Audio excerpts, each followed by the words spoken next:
Alrighty, hey guys, this is Doc Apocalypse with my first recording of my new YouTube channel, Doc Apocalypse MTG.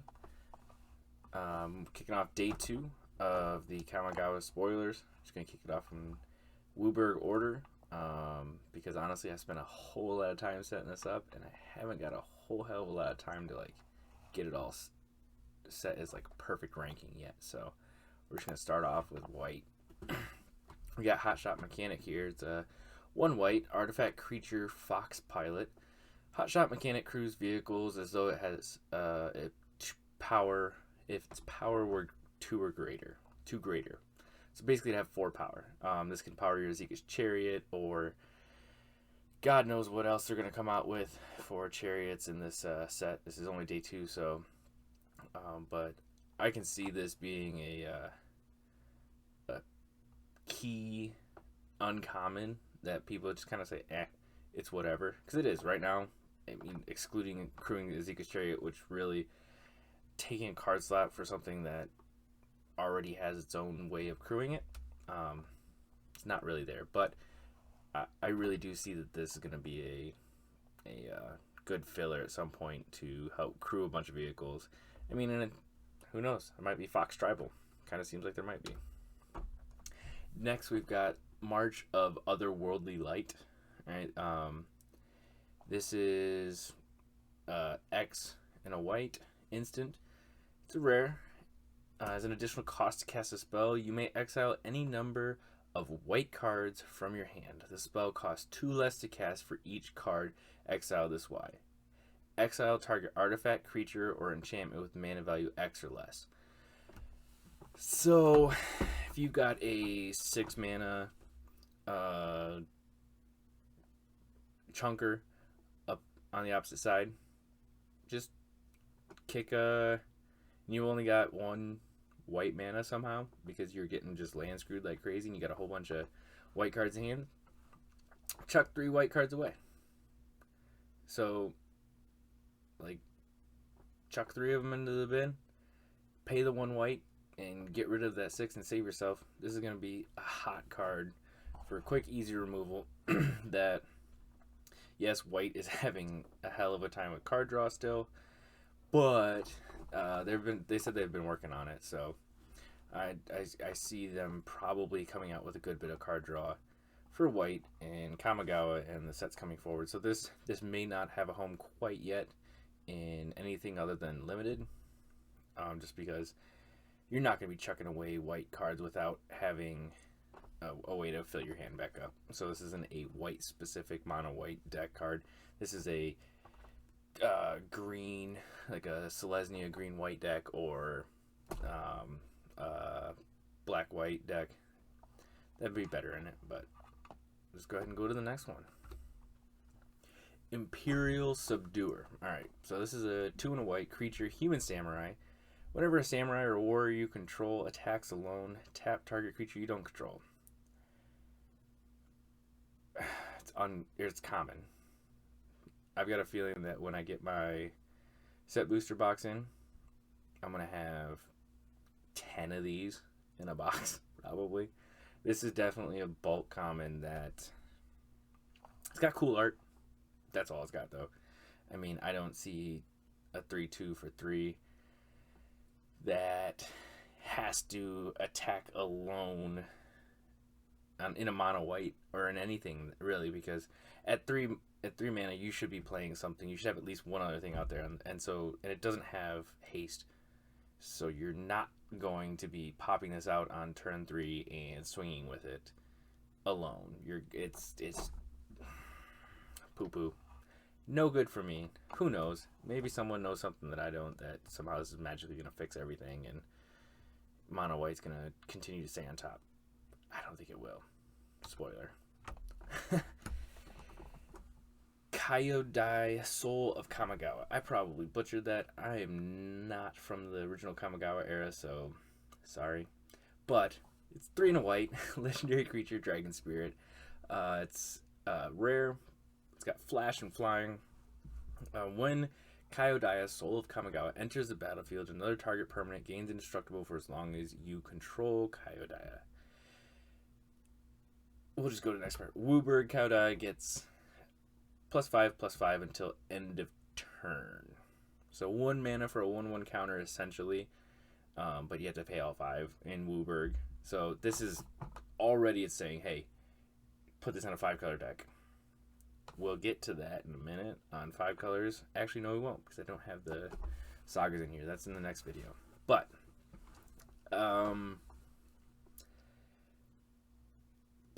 this just does not sound great to me. I mean, Flash, cool. So if you manage to leave 4 mana up for some reason, strictly to flash this in, because you know your opponent's going to attack with something that's a 3/3 maybe, or is a way bigger, and you've got a 1/1 like a aspirant, or I don't know, something small. It's mono white, you know, but and you want to give it indestructible, so that way you can just start chumping that big beefy bastard, and you don't have to take 6 or 8 damage, which again in turn 3 or turn 4 not gonna happen. But I don't know, 3 in the air for 4 for flash, and then having to have Wooburg to make it any bigger, it doesn't sound anything other than Dragon Tribal. Maybe try to make it matter somehow. I mean, who knows? Let's see how the set goes. This might come up, have a comeuppance, and just like all of a sudden it's like, oh hey, Kaio-Dai is really easy to play because blah blah blah. You know, this gives us Wooburg in turn 5, guaranteed almost. I don't know. Nope, not for me. Ayo, the Dawn Sky. It's a 3 and a white, so 5 CMC. Legendary creature, Dragon Spirit again. This one's mythic. It's got flying and vigilance. No flash for Ayo. But when Ayo, the Dawn Sky dies, which this is going to be something that you'll see bugs me a lot. I hate things that say death triggers on something that is 5 mana and in a color that doesn't really do sacrifice well and doesn't do recursion that great. So yeah, anyway, choose one. Not both, one. No way to get both either. Kind of sucks. Look at the top 7 cards of your library. Put any number of non-land permanent cards with a total mana value of 4 or less from among them onto the battlefield. Put the rest on the bottom of your library in a random order. There's not a lot of like 0 mana anything. So the best you're gonna do is 4 1 mana spells if you want to get a bunch out, or you're gonna get 1 4 mana spell out, which Ayo wouldn't even be able to get itself out. That's no good. No, not good. I mean, yeah, maybe you can dig for something and, you know, find that 4 mana spell that you really need, but I don't see it being like a life changer to be able to dig 7 and then have to put the rest of them on the bottom of your library too. So let's say you did dig and you found the perfect spell for next turn. Now when you have 6 mana, 7 mana, whatever, and it's too much to be able to pull out to put onto the battlefield or put into your hand, put onto the battlefield. So you put that beautiful card on the bottom of your library in a random order. Nope, not for me. Or you put 2 1/1 counters on each permanent you control that's a creature or vehicle. That's the thing. I feel like the first one is flavor text only, and if you use that one, you're either desperate or dumb. The second one is the only one that I would ever use, which is put 2 1/1 counters on each permanent you control.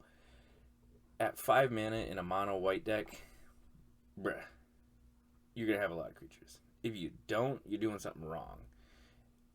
If you're not running mono white with this, it could be okay in like a Selesnya green white stompy life gain BS that you got going on, but because yeah, this would work great with Trelasara to be able to pump her up and scry 2 more, basically getting a little bit of the that top 7 card action anyway. But yeah, 2+1/+1 counters on everything that you have, and it's got for Ayo to die. Like if you've got let's see, 5 creatures? No, 3 creatures. It's less than 1 mana per creature to put a 1/1 on it. That's a decent deal. And it stays on there. It's not like the last one, or the one that we saw earlier that says, get +5/+5 until end of turn. That's no good.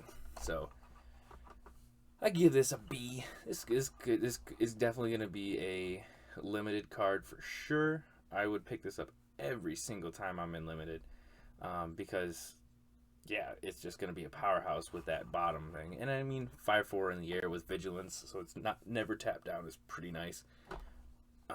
But yeah, that rounds out white actually already. So let's move on to blue.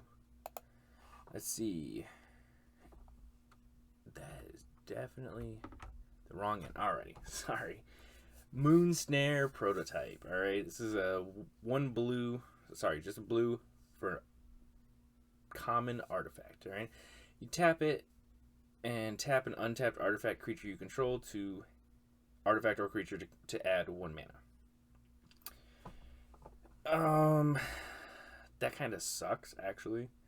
When I first read this, I didn't see the little tap on it that says tap Moon Snare prototype. So basically, you gotta tap 2 artifacts to get 1 mana.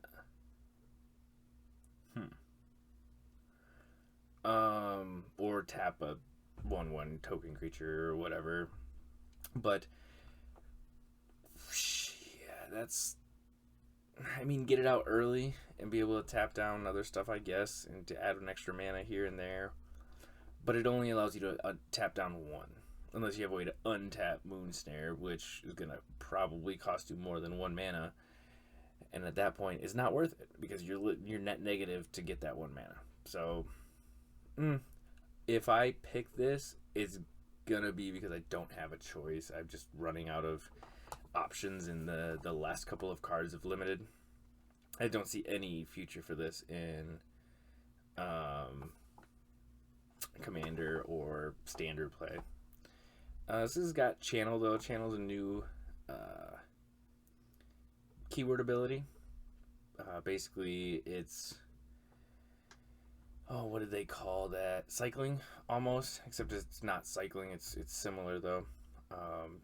Pay 4 in a blue, which is a lot. You discard it out of your hand. The owner of target non-land permanent puts it on top or bottom of their library. So I can pay 5 to get rid of your, I don't know, Goldspan, I guess, your Immersturm Predator, and it just puts it on the top or bottom of your library. So it's not like I exiled it, it just has to be drawn again. So 5 mana removal, possibly relatively short-term removal, that's just expensive. Nope, bad removal. Alrighty, this is the first one that is in a foreign language. This is Agent of the Future. Alright, it's a 3 in a blue, 4 CMC, uncommon creature human ninja. I think this is the first ninja of the night. As long as Agent of the Future is tapped, it is a human citizen with a base power and toughness of 1/1, and it can't be blocked.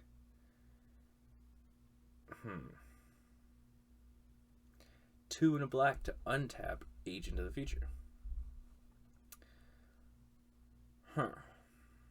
So this is one of those multicolored cards that isn't multicolored on the face.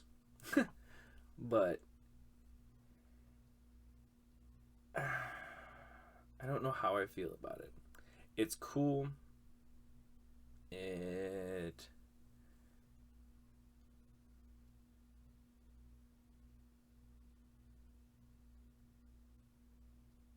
it can't be blocked. See, So I think the idea of this, again, this is all flavor text.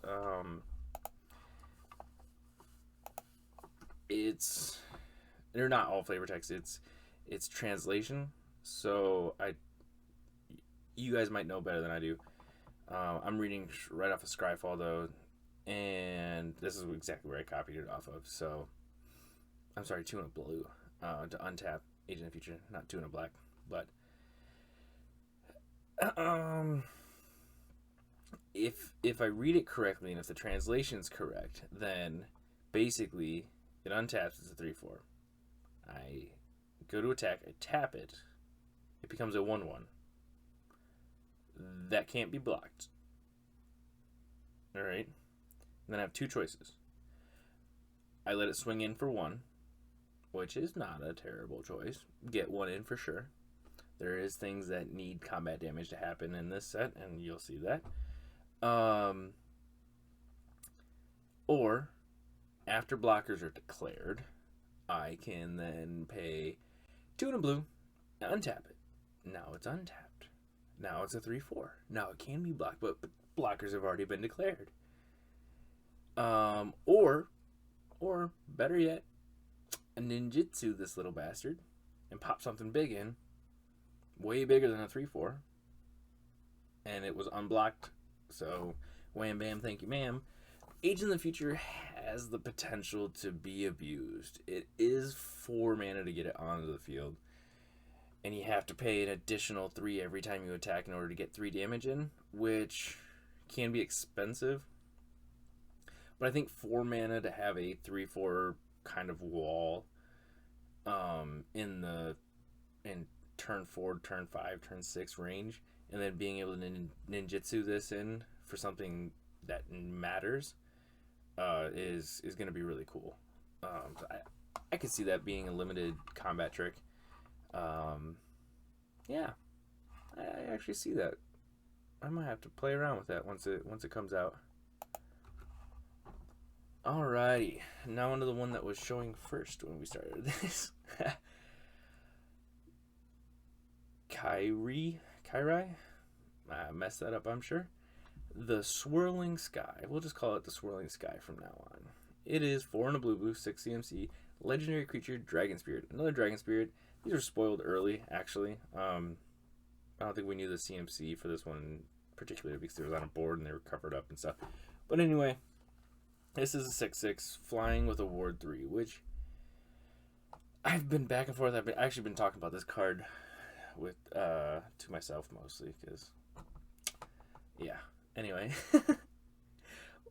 I don't know how Ward is gonna play out in this particular format. You're playing this at turn 6, turn 5 maybe if you've got a way to cheat out some mana. Blue, it's got ramp, right? Even then, the Ward 3, if people want to remove this, they're going to remove it, and they're going to see the Ward 3, and they're going to know what Ward means. They're not. This isn't some kind of trick to keep it alive. I really think that it's just a deterrent. But if a 6/6 flyer was on the board, I think I'm willing to pay the 3 to get rid of it. However, this is one of the few times that the die trigger actually matters because this is kind of a gigundous lightning rod, as it looks in the picture.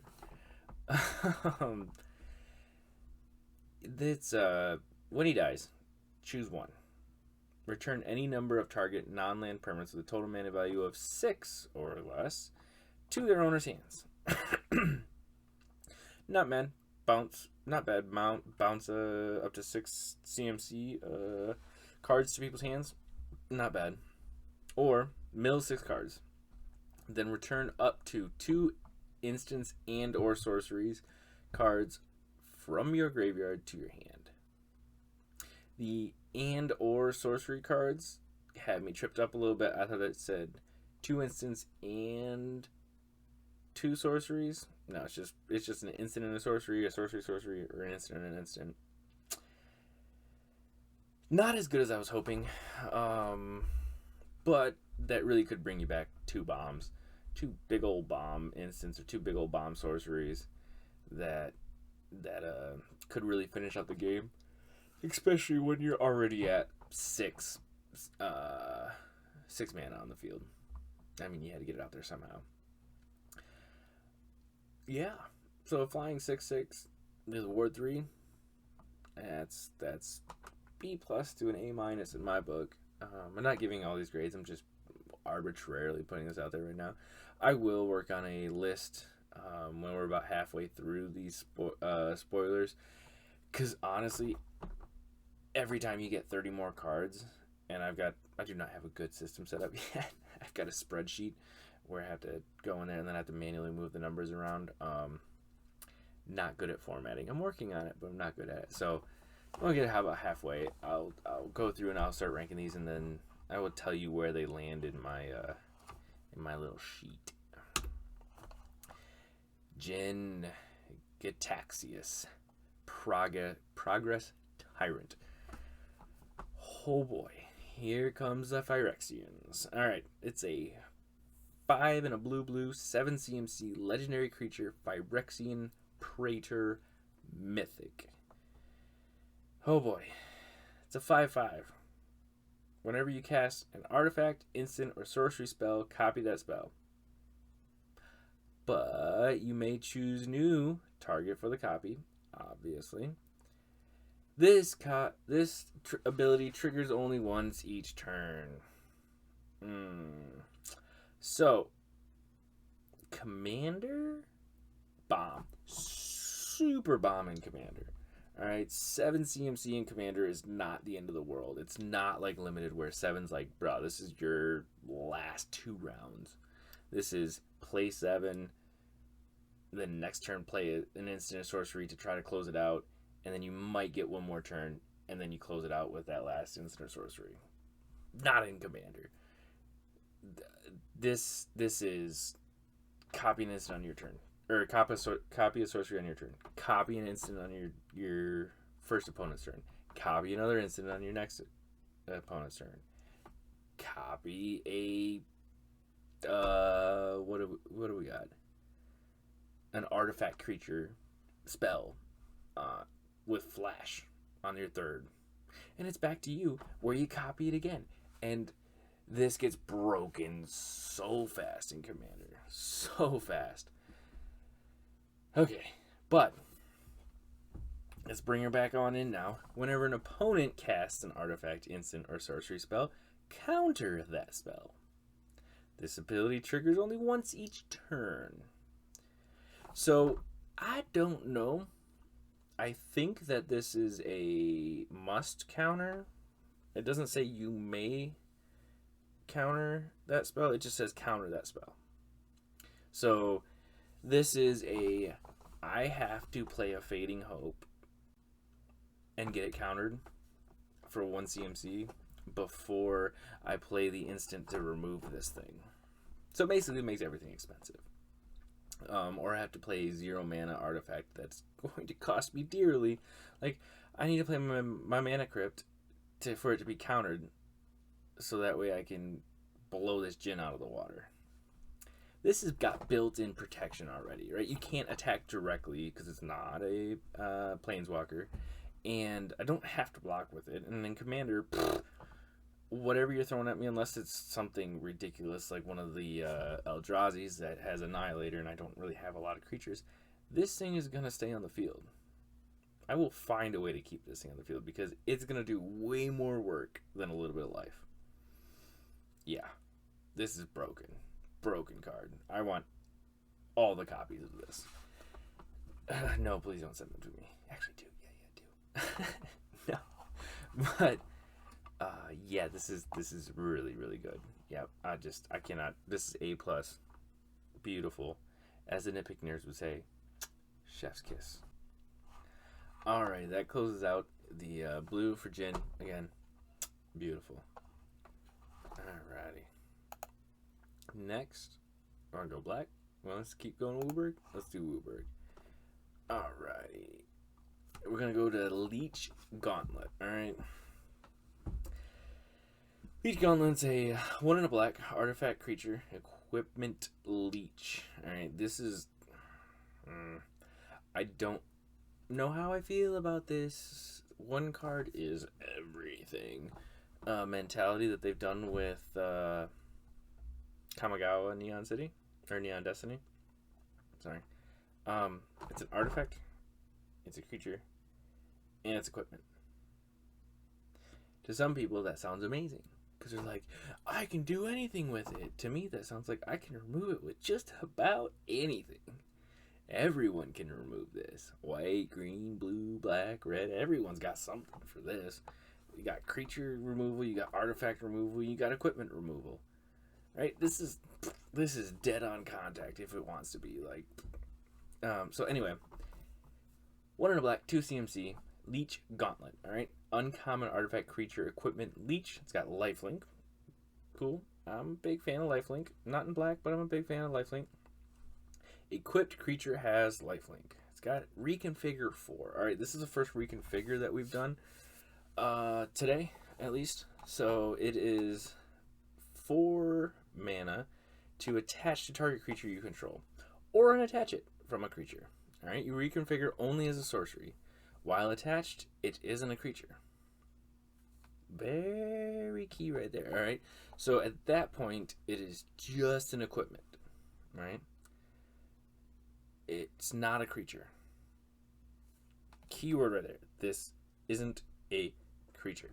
Alright, so I haven't got a 100% answer on this yet. I've been looking, haven't looked super duper hard, but as far as I can tell, this basically means that board wipes says Leech Gauntlet, if it says destroy all creatures, does not die. Because it has to, it is an equipment. It is not a creature. And they did a pretty good job of, on their little YouTube video with Magic, or Wizards of the Coast did, where they tried to explain how this reconfigure works.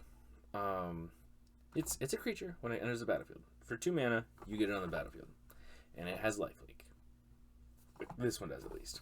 Alright? You have to pay then the 4 reconfigure to give another creature lifelink. Which again is this one. I'm not going to pay 4 mana to give something else lifelink. I mean, unless it is a honker and I'm building a big old Voltron commander deck. Maybe. But the key word here is that it's once you pay the 4 to reconfigure, which you can only do as a sorcery, but you reconfigure it onto a big creature because you got a feeling that player 2, or whoever your opponent is going to board wipe. You got too many creatures on the board. You got too aggressive. He's going to board wipe. Yeah, there's a chance that it's just a Armageddon style destroy everything board wipe that just cleans house, but that's not likely. It's more than likely a Doomscar destroy all creature style. Just quick wipe and it's over. Creatures go away, artifacts stay, land stay, equipment stays. So all the equipment, Swords of the not Swords of Plowshares, Sword of Feast and Famine would not die in a creature board wipe. Neither will Leech Gauntlet. So that is pretty cool. How useful it is will be determined. But right now, this card in particular is like a C. The potential for this reconfigure is like A++. I could see abusing this like crazy. On to the next one. Oh boy, this is that stupid rat, which is Prowling Shredder. Alright, so Prowling Shredder, it's an artifact creature, rat ninja for a 1 in a black, 2 CMC. Alright, straight up rat ninja. What is his, I don't remember what his power is. I covered it up. 3-1. He's a 3-1, alright. He's got ninjutsu for 1 in a black. Yeah, it's a black. Return an unblocked attacking creature to your hand. Put that card into the battlefield from your hand, tapped and attacking. When Prowling Shredder enters the battlefield, target creature you control gains Death Touch and lifelink until end of turn. Bruh. For 2 mana, I can ninjutsu anything. So my little dude here is unblocked. So I know that the 3-1 is solid. She ain't gonna, or he, she, it ain't gonna die.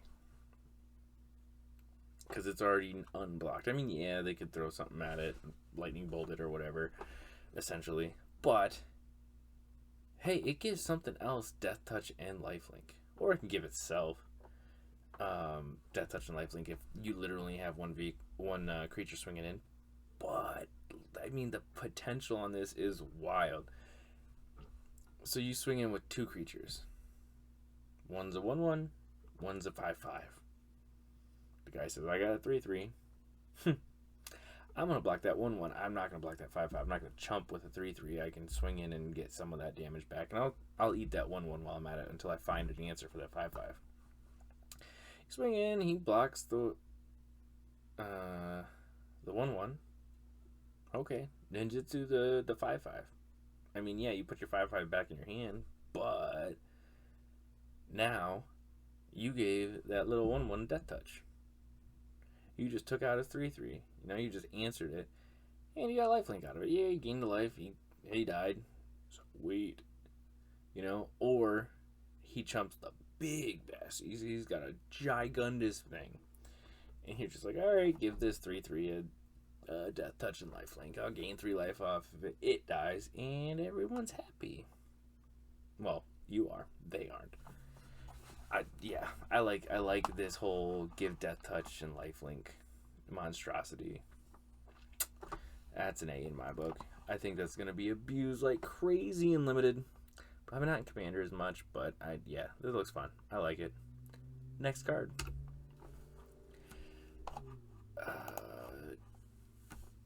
Tatsu Nari, Toad Rider. This is a really cool card. Cool looking card at least. 2 and a black. Legendary creature, human ninja, who rides toads. It's in the name. Anyway, whenever you cast an enchantment spell, if you don't control a creature named Kemi, create Kemi, a legendary 3/3 black and green frog creature token with whenever you cast an enchantment spell, each opponent loses 1 life and you gain 1 life. Bruh. Yes.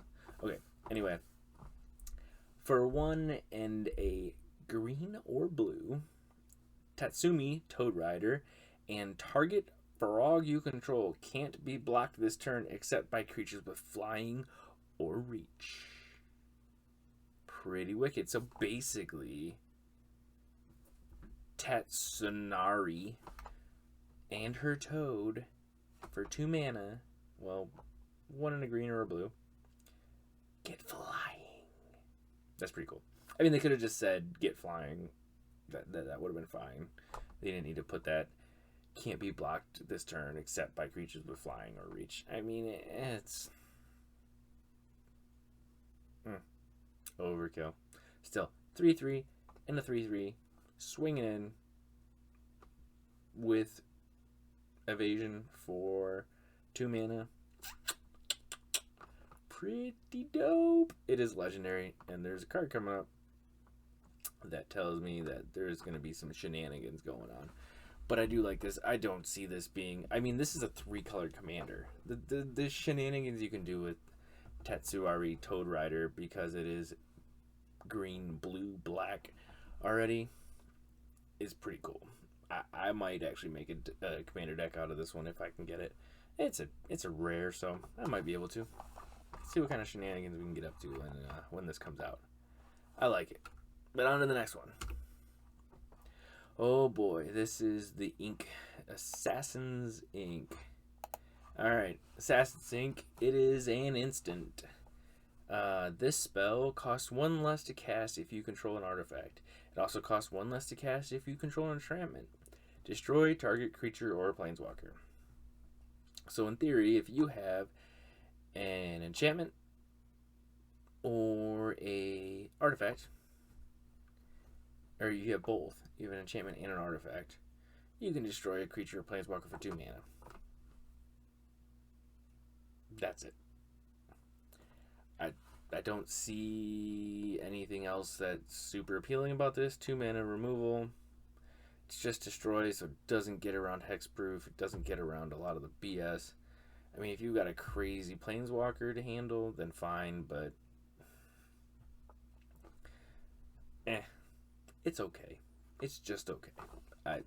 It's another just black removal. Who would have thunk? We would have came across another black removal in another set. Thank you, Wizards. Next. Junji the Midnight Sky. Alright. Junji the Midnight Sky is a 3 and a black legendary creature, dragon spirit, mythic 5/5. Alright, flying and menace.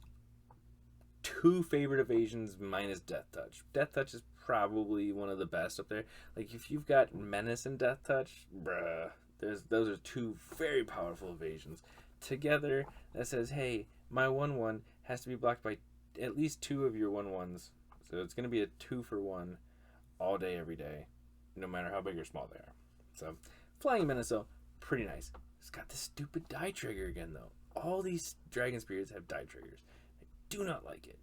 Anyway, when Junji, the Midnight Sky, dies, choose 1. Each opponent discards 2 cards and loses 2 life. Not bad. Or, put target non-dragon creature card from a graveyard onto the battlefield under your control, and you lose 2 life. Think about it. This is very situational. However,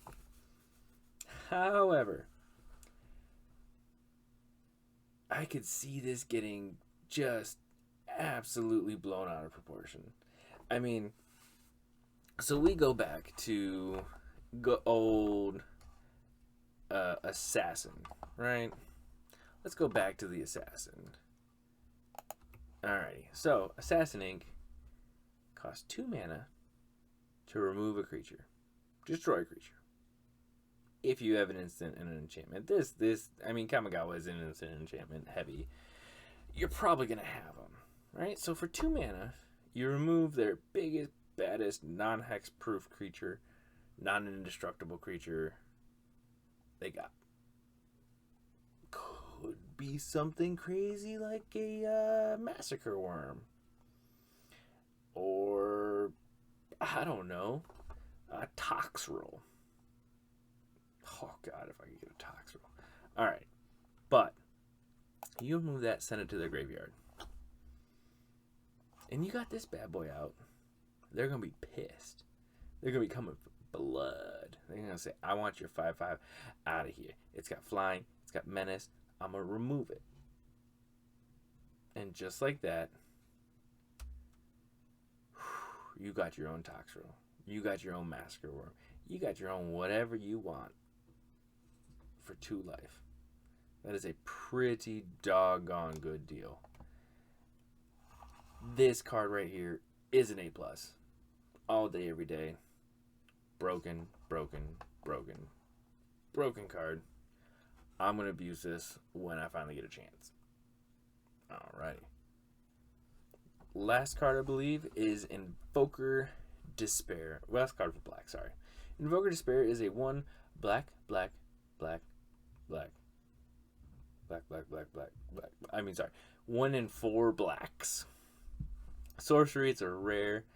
So you're going to be running against a mono black. If you're not, you're an idiot, because you're never going to get 4 mono blacks together. Anyway, target opponent sacrifices a creature. If they can't, they lose 2 life. You draw a card. Okay. Then repeat this process for an enchantment and a planeswalker. Okay. So for 6 mana, your options are ping them for 6 and draw 3 cards, or they just lose a creature, an enchantment, and a planeswalker. So likely what you're going to do is they're going to sacrifice a creature. They're going to sacrifice an enchantment.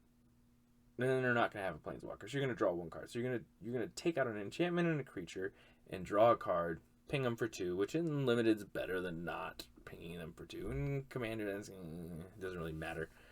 Pinging does work eventually, but it's a lot slower. It's like pinging them for 1 in limited. Anyway, drawing the card is really the only thing that you want. I don't see because I get to choose which creature. the opponent sacrifice creature, you don't force them to sack a specific creature. They can sacrifice a 1/1. And they can throw away a garbage enchantment that, I mean, it's not garbage, but they're playing it. Hopefully it's not garbage. But their least favorite enchantment.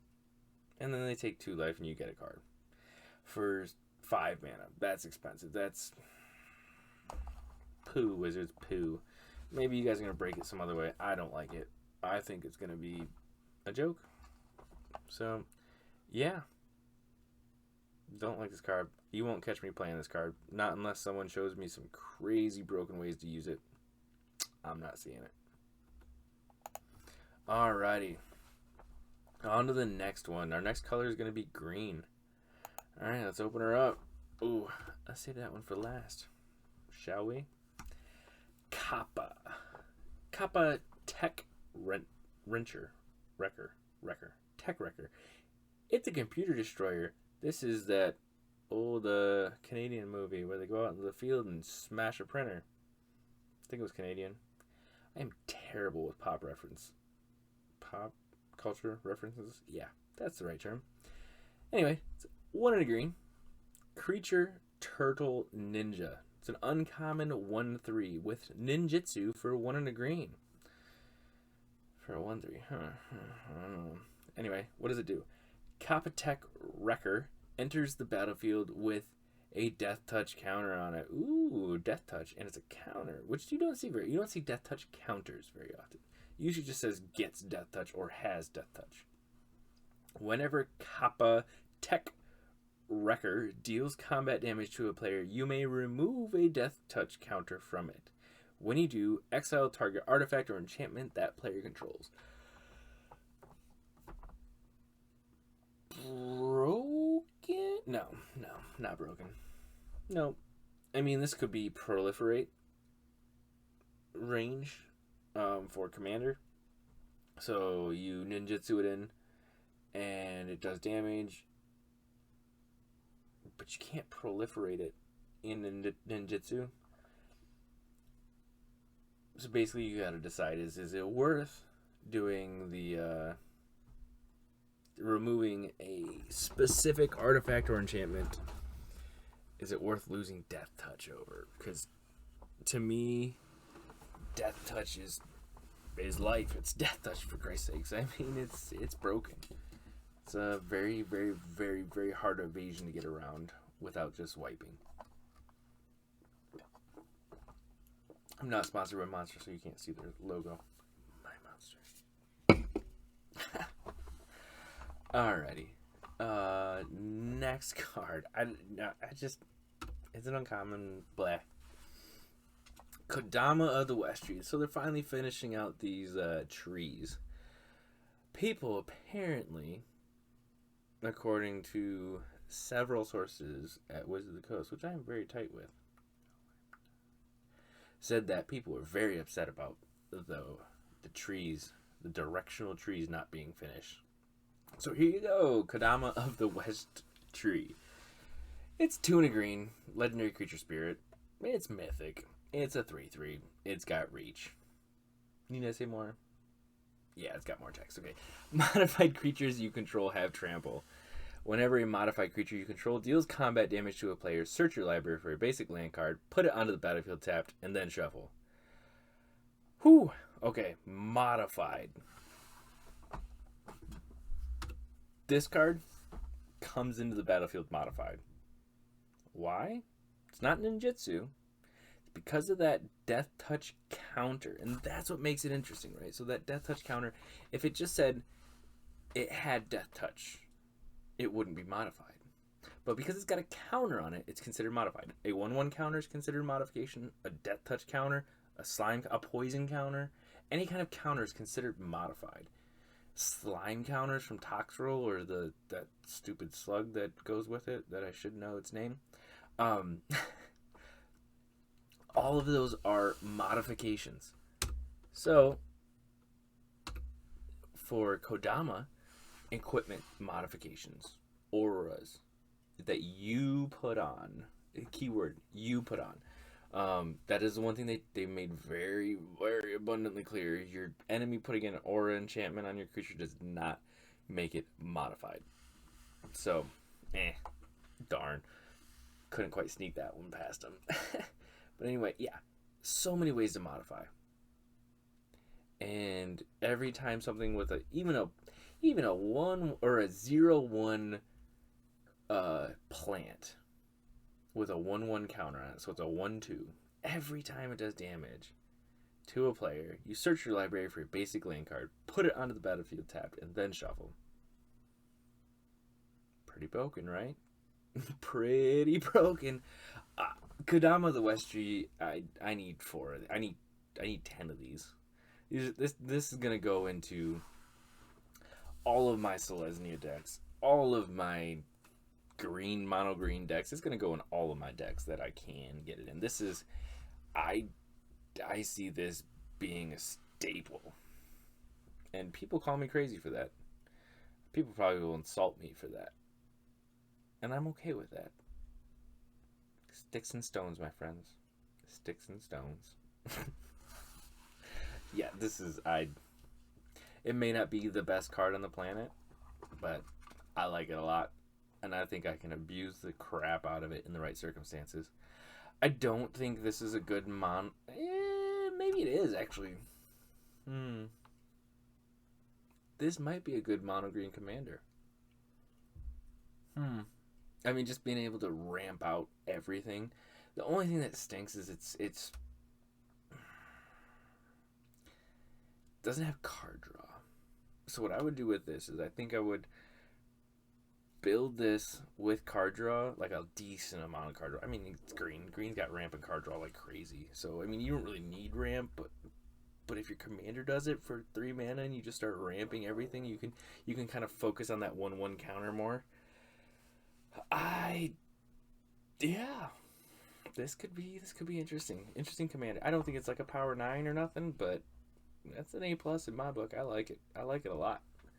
Let's go to the next card before I continue to talk about this for the rest of the night. Geothermal Kami. It likes warm shit. Sorry. Good thing I'm not monetized yet, right? 3 and a green. Alright, creature spirit. It's a common. It's a 4/3. 4/3 for 4. When Geothermal Kami enters the battlefield, you may return an enchantment you control to its owner's hand. If you do, you gain 3 life. So, in Selesnya decks, again, I don't know why. I love Selesnya. I played a lot of it. When I do finally get some gameplay up on here, you'll see that I play a lot of Selesnya. I did play a lot of life gain. I've been trying to branch out, particularly because I'm trying to do this channel. But there's a lot of enchantment auras already that lock down your enemy creatures. And so I can play that enchantment out early now. That I don't want to sit on a 1/1 forever. Or a whatever, 2/2, 3/3, whatever BS they got going on. Because they play something bigger on turn 4, turn 5, turn 6. Now, I can pop out Geothermal Kami. Enters the battlefield, you return an enchantment you control to its owner's hand. Alright, you control is the keyword. So, this kind of sounds like a negative at first. It sounds like, oh man, I gotta take that +2/+2 enchantment aura off my creature? Nah, bruh. You take it off. You take the leg hold enchantment that you got that says, hey, that creature can't untap and can't do crap, but it's only a 2/2, and you played it out early because you're an idiot, like I am constantly. Hey, and you gain 3 life. And if you got the mana, which you probably do, because it probably only costs 1 or 2 or 3 mana to play, you just play it again. And then wham, bam, thank you, ma'am. Now you got that 6/6 that they brought out 2 turns later, and they've been kicking your face in with. Lockdown. And it's just a 2/2 that you gotta deal with. And now you've got a 4/3 to handle that 2/2. This is a basic common that is gonna get absolutely jank broken. It's jank. It is. It's not main deckable. It's limited playable for sure. I give this a B. A solid B. I'm not really an F guy. This is a B, maybe a C. I'm gonna abuse it. I know I'm gonna abuse it in my Silesia deck, because I'm gonna probably play more enchantments now. Because that was my biggest issue with enchantments, is if I play it out, it seems like they know I got it, and they'll play something out and not put another thing on the next turn. So I'll give it one turn. I'll be like, that looks bad, but I bet you what they have in their hand is worse. So I'm gonna wait until next turn and see what they play, and then I'll enchant it. I'll enchant that thing. And they don't play nothing. They swing in, and I'm like, ow, I should have just enchanted it. And then the next turn, I enchant it. And the turn after that, they play out the big... Ooh, it's every time. But with this, I can fix my mistake. So, yeah. Let's go to the next one. This is, yeah, dang fun. Alright, last one for green. The Legendary Land. Bonsai Who Endures. I don't know how to say that. Bozeju? Who Endures? It's a gigundous bonsai tree, alright? Which I know bonsai is supposed to be small, right? But the thing's gigantic. It endured an eternity. The last 1,200 years, apparently. It was probably a tiny little bonsai tree in the first Kamagawa. It's probably on like a... one of the cards. And they're like... Look, it's the exact same tree. It's just gigundous now. Like, okay, cool. Anyway, it taps for a green. It's a green land. But it's legendary and it's rare. So what else does it do? It's got channel. Channel, again, 1 and a green. Discard it. So I don't even get to use it and play it for a while and then discard it later to remove stuff. Nope. I have to hold on to it and pay 2. So I have to have a little land. So, yeah. Anyway. Discard Bonsai Who Endures. Destroy target artifact, enchantment, or non-basic land an opponent controls. That player may search their library for a land card with a basic land type.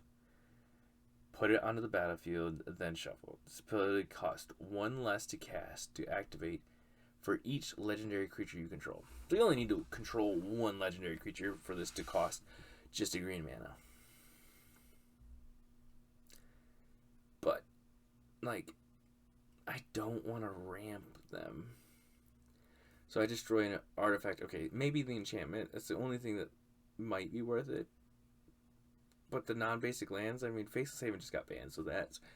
I think this was supposed to be an attempt to, like, help mitigate Faceless Haven. That's, like, why Field of Ruin came to be, and why this is existing is because of Faceless Haven and the other creature lands. They're like, that shit was a bad idea. Well, now you got this, and you took away my Faceless Havens, which I liked. Thank you very much. And I didn't use them in my mono white.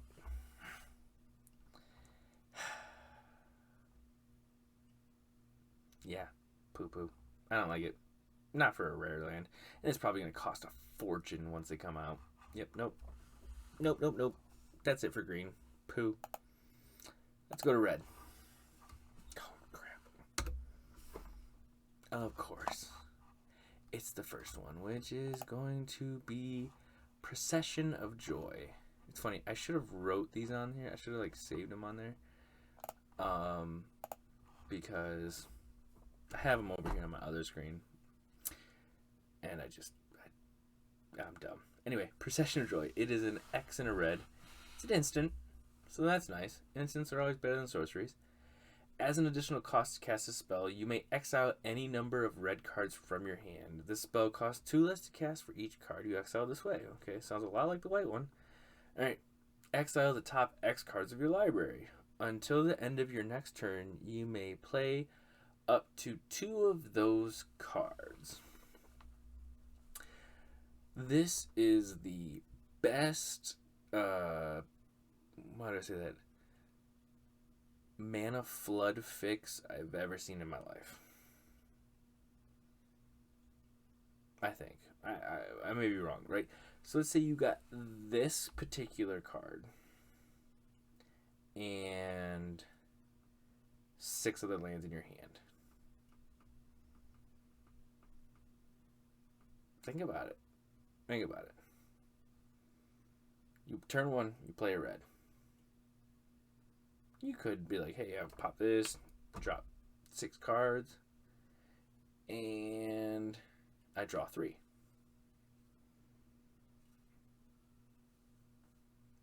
That's not the way to do it, but if you get this and 5 lands or 6 lands, you play out your 1 red, and you pass. You draw on your turn 2 beginning, and you get screwed. Okay. Tap it, or play 1, kick out 3 of those lands, draw 3 more cards, or exile 3 cards, play them off the top. Fuck it. You know? To the end of my next turn. So I have 3 mana. Chances are I'm playing what's coming up in this if you haven't snuck ahead yet. If you're playing goblins, they're cheap enough. You can play at least 1 or 2 of those cards out. Plus you cycle through them. So yeah, I really like this, and this is a great like mid-late game if you've been kind of getting mana screwed. And you pull this off the top, and you're still not getting lands. You're like, all right, this hand, you know, send away that 7 mana, that 8 mana, that 5 mana spell that you managed to pick up all of your high CMC cards all at once, right after the first 4 cards after your opening hand were all like the most expensive cards you have. They'll pitch them. You're never gonna play them anyway because you don't have the lands to play them, and by the time you get the lands to play them, you're dead. So, yeah, I like this card a lot. I don't think it's a like legacy playable or anything, but it's a solid card. It can be jank fun. I like it a lot. Let's go to the next one. Oh, this one is the Swab Operator. Where you at, Swab Operator? Alright, Swab Operator. It is a 1 and a red creature human samurai. It's a 1/3 uncommon. Swab Operator gets +2/+0 for each other modified creature you control. Parentheses, equipments, auras you control, and counters are modifications. So this could be in an Equipment Matters deck. This is definitely going to be a shoe-in for Equipment Matters Commander decks. I feel like for the CMC cost, as long as you're playing in red, why not? The scene could be massive by the time it comes out, especially if you don't draw it in your opening hand. This is a pop it on the field on turn 6 when you finally draw it, and you've got a whole bunch of equipments or auras or enchantments or 1/1 counter craziness token stuff and like goblin tokens. What was it, 1/1 counters? Like, this could be very strong very quickly. This is an immediate answer for in that kind of event. When it comes out later in the game, this is an immediate answer, or just get stomped. Especially, oh man, if this had trample, if you had a way to give it trample. No, sir, that'd be bad. Alright, let's go ahead and turn the Swab Operator off and go to the next one. Oh, buddy, my Goblin Samurais. Alright, Goro, Disciple of Ryuzi. Boy, I'm not saying that last word again. It's 1 and a red. Cheap goblins. But it's a Lego. It's a legendary creature, Goblin Samurai. 1 mana, creatures you control gain haste until end of turn. 1 red mana, but 1 mana. 3 and 2 red, create a 5/5 red Dragon Spirit creature token with flying. You can only activate it if you control an attacking modified creature.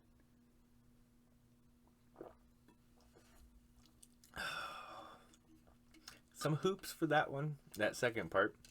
The flavor text on the end of that. But, yo. Goblin Tribal Sammies. Samurai Tribal, Goblin Tribal, you name it. It's fun. I mean, this is mono red goblins coming back with a vengeance. I foresee a third of the red cards that come out in the next couple of days being goblins. And it's going to be so much fun to see mono white get dethroned by the aggro goblins again. Which to a lot of people, they miss.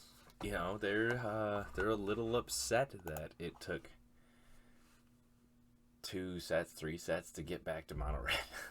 Even though mono red goblins was on top for longer than I've been playing when it comes to aggro. So, yeah, this is gonna be fun, jank. Mono red aggro goblins, through and through. All right, let's go to the next one. Bronze Plate Boar. Cool looking card. It's a 2 and a red artifact creature equipment boar. It's uncommon, 3/2 with trample.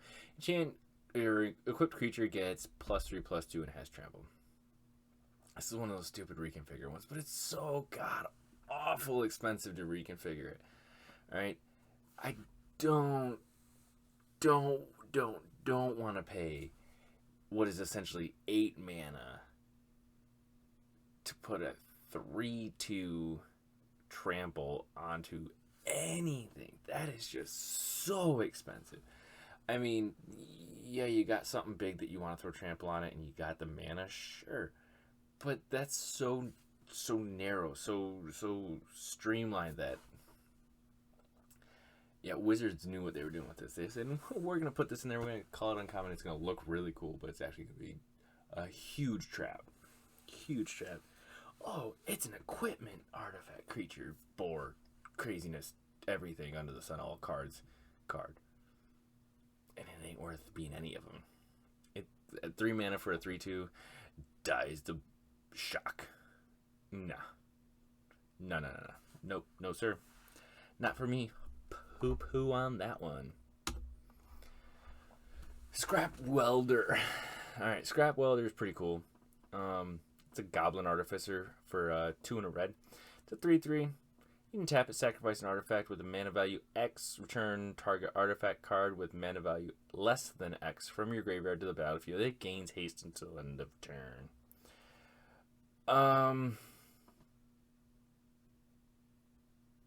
So there's a lot of artifact creatures. For example, we've got an artifact creature right here. It's an artifact creature equipment boar. Give it haste now. It's got trample and haste. That's pretty cool. There's a whole boatload of artifacts in this. This is an artifact matters set, and equipments and creatures and auras and enchantments and saga. I mean, this is an everything matters deck, or set. But yeah, I goblin tribal. Bring back some artifact. Was that? I don't remember if that Goro was. Yeah, that was not a artifact. That'd be funny. And just be like, oh, bring back Goro. Sacrifice that boar and bring back Goro. That might be worth it. But Goro's not a thing. So this is definitely jank workarounds to try to get your one of spec. This is more of a commander thing, trying to bring back artifacts that got Vandal blasted or something. But nah, I don't see a work for this. And the last card for red. We're almost out of the monocolors now. All right, we have the Crucible of Defiance. Yep, it's a legendary land, rare. Tap it for a red, or hold on to it and channel it for 4 mana. Crucible of Defiance creates 2/1/1 colorless spirit creature tokens. You gain haste until end of turn. This ability costs 1 less to activate for each legendary creature you control. So you have to have 3 legendary creatures on the battlefield to pay 1 to get 2/2s or 2/1/1s with haste. You gotta be freaking desperate to pay 4 for 2/1/1s, or dumb to pay 1 mana instead of getting a mana generator, just land. I mean, you gotta be just rolling in the mana to want to spend that mana to get 2/1 spirit tokens. It's spirit tribal, maybe something crazy, but I haven't seen it yet. Don't like it. Nope. These legendary lands have been garbage so far. Not my cup of tea. Alrighty. That clears up red. That clears up all of the monocolors, excluding colorless. We'll get to them. Let's go to the multicolors. Alrighty. We got Umezawa. Satoru Umezawa. It's a 1 blue-black legendary creature, human ninja. That is rare. It's a 2/4. Whenever you activate a ninjutsu ability, look at the top 3 cards of your library. Put one of them into your hand and the rest on the bottom of your library in any order. This ability triggers only once each turn. Meh. That's pretty cool. Once each turn. I really hate that. Oh god, I hate it. It just ruins everything for Commander mostly. Wizard of the Coast has done too much to save limited and save standard. And at the same time, they've done far too much to accommodate Commander. And I feel like this kind of does nothing good for both. This is a good card for limited. It's an okay card for standard. And it is a poo-poo card for Commander. Because I can't ninjutsu on anyone else's turn. Because it's ninjutsu. So I mean... Technically, I'm not sure how ninjutsu works on someone else's creatures. That'd be pretty wild. If I could like ninjutsu a 1/1 in for their unblocked 10/10 or something, that'd be pretty wild actually. I'll have to look into that. I don't really know. But anyway, each creature card in your hand has ninjutsu for 4. So in theory, if I have a bunch of 1/1s in my hand, they only cost 1, so kind of expensive. But someone's swinging at me with like Eldrazi, one of the Eldrazi's, big bastards, with Annihilator, just trying to ruin my life. I don't declare a blocker, and I ninjutsu a 1/1, send that Eldrazi back to their hand, and lived another round. And I'd be the hero at the table, and everyone would shower me in love until they realize that I can now ninjutsu all their shit. And then I'll probably become archenemy alongside the Eldrazi douche. Oh, sorry, did I tell you I don't like Eldrazi's? Yeah, if that's how ninjutsu works, then that would be cool. Might be a lot better than I thought, if that's how it works. I'll get back to you on that. Next card. Oh boy, this guy. This is the Gloom Shrieker. Let me get Gloom Shrieker up here. Come here, Gloom Shrieker. Alright, it is an enchantment creature, cat beast, menace. I didn't put its name in there for some reason. If you want to look it up, it's on the internet. Sorry. Enchantment creature, cat beast, with menace. Alright, this is a 2/1, 1 black and a green. When Gloom Shrieker enters the battlefield, return target permanent card from your graveyard to your hand.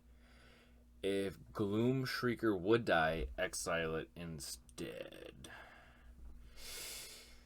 That's rough.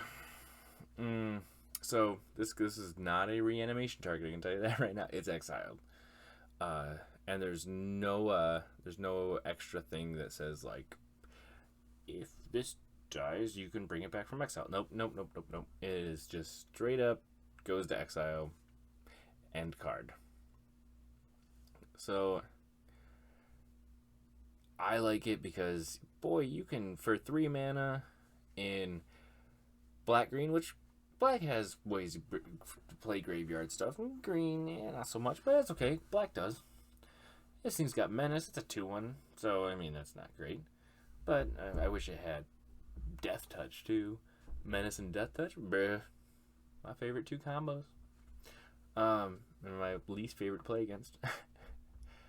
But yeah, it returns a card from your graveyard. So at 3 mana, if you're playing it on curve, you probably don't have anything that's worth bringing back in from your graveyard, probably.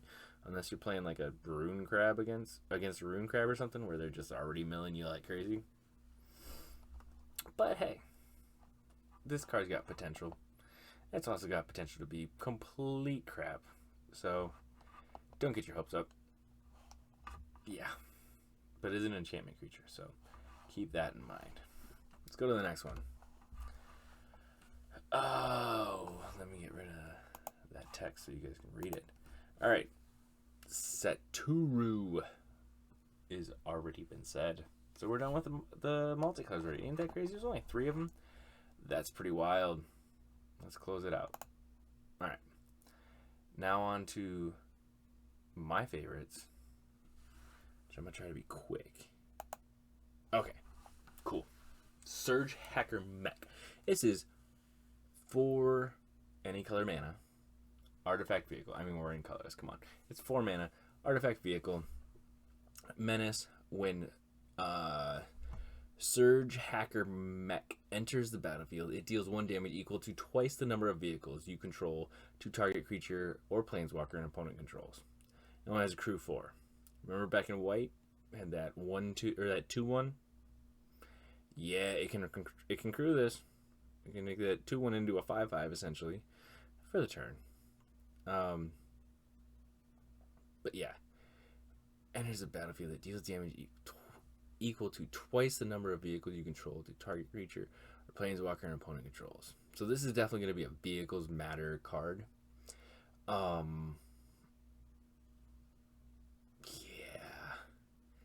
a 5/5 off of a 2/1. That's pretty wild. And being able to just beat face on somebody. Like, oh, hey, I have 3 vehicles out. Bow! Now I just did 6 damage. Or 8 damage because this is coming out. So now it's 8 damage to your planeswalker. That was ready to ultimate. Now you're running 7. Oh, you're going to ultimate next turn? No, you're not. So yeah, this card could be cool. Could be cool. Could be complete garbage. I like it. I don't know how I'm going to play it ever, but I like it. Alright, let's hop back into it with Nimble Hoverbike. It's an artifact vehicle for 2 mana. It's a 2/2. It's got flash and flying. When Nimble Hoverbike enters the battlefield, tap up to 1 target creature. It's got a crew of only 1. So that's not bad. You can crew this with a 1/1 token. And you can tap down their big bad right before they declare attackers, which is kind of nice. And it's got flying, so I mean you can take down a bird or something, or mix anything flying with 2, as long as you crew it. But it's okay at best. I don't see this getting a whole lot of play. I don't plan on playing it that much. But again, I haven't seen all the artifact vehicles yet. We'll see. Maybe it'll come into play and all of a sudden there'll be plenty of vehicles, and vehicles matter to the point where this gets a 1 of or 2 of in standard. Maybe. Probably not. We'll never see play in Commander unless you're dying to do a vehicles deck. I don't know. Not my cup of tea. We'll go on to the next card, which I think is probably my favorite. Mirror Box. This thing has got some shenanigans going for it. Alright, it's 3 mana. Artifact rare. 3 mana, generally speaking, artifacts are not worth it. But it's not a mana rock, so it is worth it. Because this one says, the legend rule does not apply to permanents you control.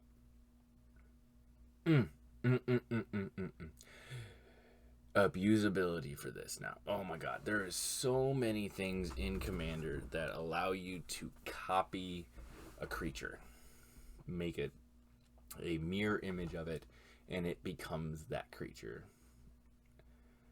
Oh. Toxrill. I mean, I've been on a Toxrill kick recently. I have him. I've been working on building commander deck from. It is in its very early infant stages. It's nowhere near. I mean, I put it at power level 5 right now, and that's automatic because of Tox Roll. So, but this card is going to be an auto include in that deck for sure, because any way that I can copy it is going to be awesome. But each legendary creature you control gets a +1/+1. So Tox Roll gets a +1/+1. Now it's an 8/8. That's pretty cool too. Each non-token creature you control gets +1/+1 for each other creature you control with the same name as that creature. Mirroring stuff that's legendary. So you're getting the legendary benefits. The things that, generally speaking, you should only ever get one of because it's a legendary. Now you can get a whole bunch of them because you're mirroring it a whole bunch of times, doing a bunch of crazy BS. And now they're all getting a bunch of 1/1s on it. On top of them being 1/1s, getting a 1/1 for being legendary. Bruh, shenanigans are going to get broken so... I need all of these. All of them.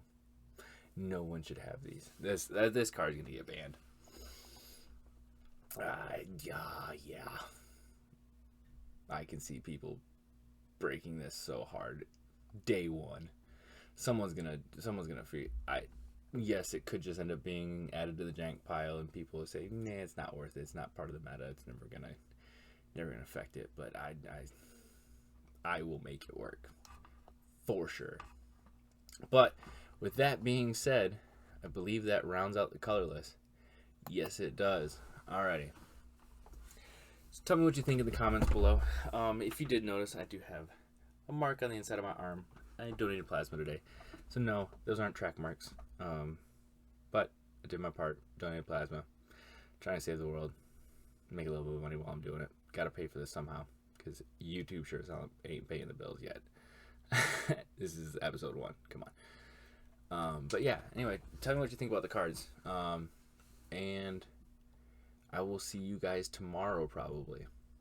I'm going to work on getting yesterday's cards done and the video done. So they're going to come in out of order.